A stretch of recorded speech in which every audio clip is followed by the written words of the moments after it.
¿Qué tal de nuevo a todos mis queridos amigos que nos ven en nuestro canal Explorer X431? Pues hoy vamos a hablar acerca del funcionamiento de los sensores más importantes con el que cuenta nuestro vehículo.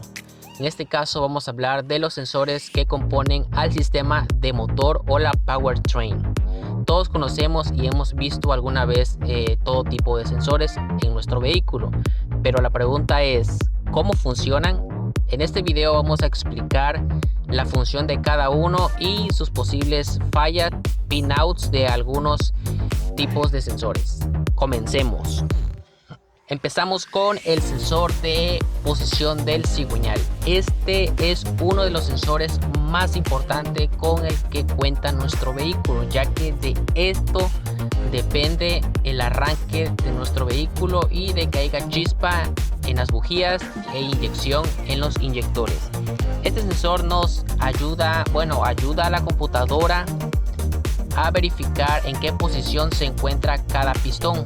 En base a eso, manda una señal a la computadora de motor para poder mandar la señal de ignición a cada bobina y a cada inyector para que el vehículo pueda así arrancar. Sin este sensor el vehículo nunca va a arrancar, ya que este sensor manda una señal a la computadora avisándole que el vehículo ya está empezando a estar en movimiento. ¿Qué tipo de sensores vemos del cigüeñal? Bueno, en este caso tenemos dos sensores muy diferentes. Tenemos el de 3 cables y tenemos el de 2 cables. El de 3 cables se le llama efecto Hall y el de 2 cables es de tipo inductivo. ¿Qué diferencia hay? Que el de 3 cables tiene una señal cuadrada y cuenta con 3 elementos. En primer lugar tenemos su alimentación, su tierra y su señal. Las alimentaciones pueden variar, ya que depende del tipo de fabricante del vehículo. En algunos casos tiene 5 volts de alimentación, en otros casos tiene 8 volts de alimentación y en otros casos también puede tener hasta 12 volts de alimentación. Su tierra es universal, siempre debe tener una tierra. Si ustedes verifican un vehículo que le marca en su escáner el sensor de posición de cigüeñal y ustedes con el voltímetro o con una lámpara de prueba verifican que no hay tierra, entonces se le puede meter una tierra de chasis y el vehículo quedaría andando al instante. También se le tiene que verificar si tiene obviamente los 5 volts de alimentación, porque en este caso si no tiene los 5 volts nunca va a funcionar este tipo de sensor y no va a arrancar el vehículo. Tienen que ver en su ficha técnica o compararlo con otro carro que anda andando el tipo de voltaje que tiene en su pin y su señal. En este caso su señal se verifica siempre con un osciloscopio, es lo más recomendable. Lo pueden checar con el voltímetro, pero es más recomendable que lo verifiquen con un osciloscopio, ya que ahí verifican cómo está mandando la señal hacia la computadora. En este caso debe ser una onda muy cuadrada. Si está distorsionada esta señal, entonces significa que ese sensor no sirve. Ahora verificamos el sensor de posición del cigüeñal de tipo inductivo. Bueno, este sensor del cigüeñal de tipo inductivo no tiene ninguna alimentación. Ahora, ¿por qué no tiene alimentación? Bueno, porque él solito, al momento que pasa el cigüeñal cerca de este sensor, las ranuras del cigüeñal cerca de este sensor empieza a generar voltajes que van desde los 0.5 volts hasta 1 voltio o 2 voltios dependiendo del fabricante, y su señal vista en un osciloscopio no es de tipo cuadrada, es de tipo sinusoidal, o sea, una subida y una bajada, así como ustedes lo están viendo en pantalla. Ahora empezamos con el sensor de posición de árbol de leva. Bueno, en este caso el sensor de árbol de leva es igual a la del cigüeñal. Existen dos tipos, por ejemplo, como ya les he mencionado anteriormente, existe el tipo efecto Hall y existe también el tipo inductivo y funcionan de la misma manera que el sensor del cigüeñal. Ahora vamos con el sensor de posición de la mariposa del acelerador. Bueno, este sensor es de tipo resistivo variable, o es una resistencia variable que se encuentra dentro de la mariposa o dentro del sensor, y que en función de la posición de la mariposa va haciendo un cambio de voltaje, y ese cambio de voltaje, que es una señal analógica, va directamente hacia la computadora, la cual interpreta a base de voltaje y conforme a su programa la transforma a ángulo de mariposa. En este caso, dependiendo al ángulo de la mariposa, es la inyección de combustible o ajuste de otros parámetros. Por ejemplo, también la potencia del motor. Se compara también con el sensor MAP. Deben de haber una relación. El programador que programó la PCM pues también compara esta señal con otros sensores, como ya les dije, el MAP y el sensor de oxígeno y el sensor de temperatura. Depende a cómo el programador lo haya hecho. Este sensor es muy importante porque, como ya les dije, se compara muchos otros parámetros para poder tener una inyección de combustible óptima. En este caso también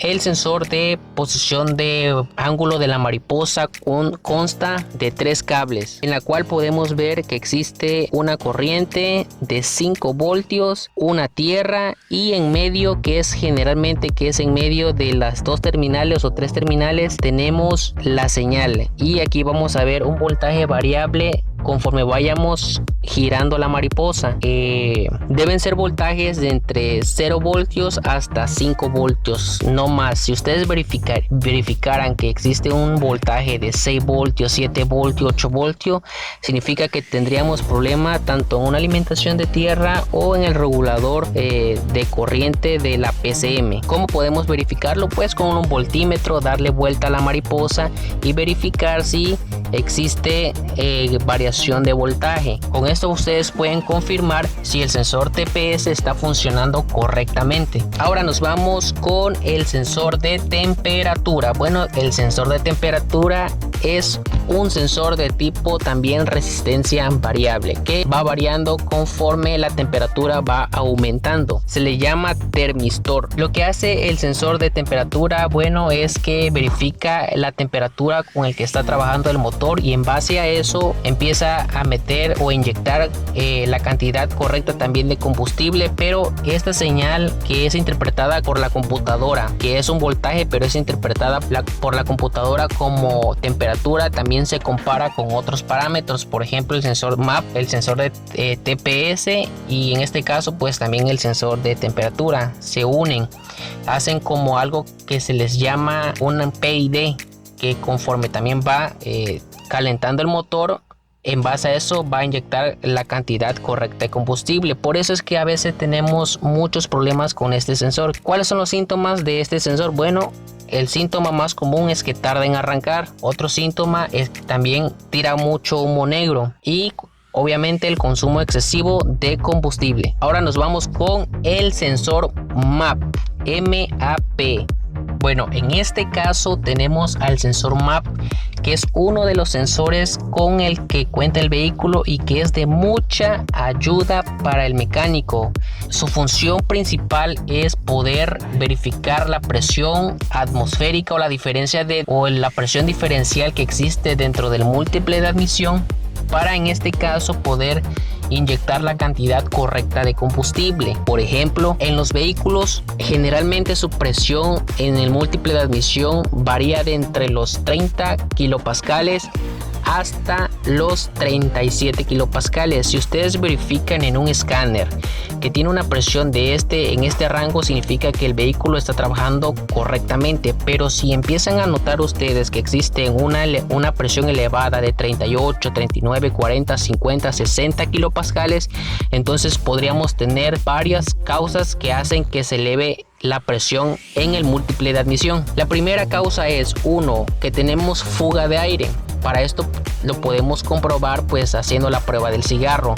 o en su caso echarle un carbuclean al múltiple de admisión cuando el vehículo está andando y verificar si hay cambios. Y la otra opción también para que veamos una presión de múltiple de admisión alta es que el vehículo se encuentre fuera de tiempo. Sí, mis amigos, fuera de tiempo. Me ha tocado casos igual, yo como amigo se los digo, que cuando vean ustedes el parámetro de sensor MAP a una presión alta de 39, 40, 45 y ya verificamos que no existe fuga de vacío, entonces podríamos decir que el carro está fuera de tiempo. Le tendríamos que checar también el tiempo. O sea, son varias las causas que hacen que este sensor aumente su presión, así como también que el sensor esté fallando. Vamos con el sensor MAF. Este sensor, por sus siglas en inglés, significa sensor de flujo de masa de aire y es el encargado de calcular cuántos gramos por segundo está entrando al sistema. En base a esto, poder calcular la mezcla perfecta de aire combustible para que exista una combustión correcta. Si este sensor de flujo de masa de aire falla, hay muchos síntomas que nos puede dar nuestro vehículo. Por ejemplo, el vehículo empieza a tirar humo negro, pérdida de potencia, jaloneos, o en su caso el vehículo puede que no arranque. Muy bien, mis queridos amigos, hasta aquí el video de hoy. Espero que les haya gustado. Este es un pequeño resumen de algunos sensores que son muy importantes y me gustaría que ustedes conocieran. Y si ya lo conocían y sabían estos datos, pues me da mucho gusto. Espero que les haya gustado. Con mucho cariño lo hice. Denle like, compartan y espero que les haya gustado la información. Suscríbase a mi canal.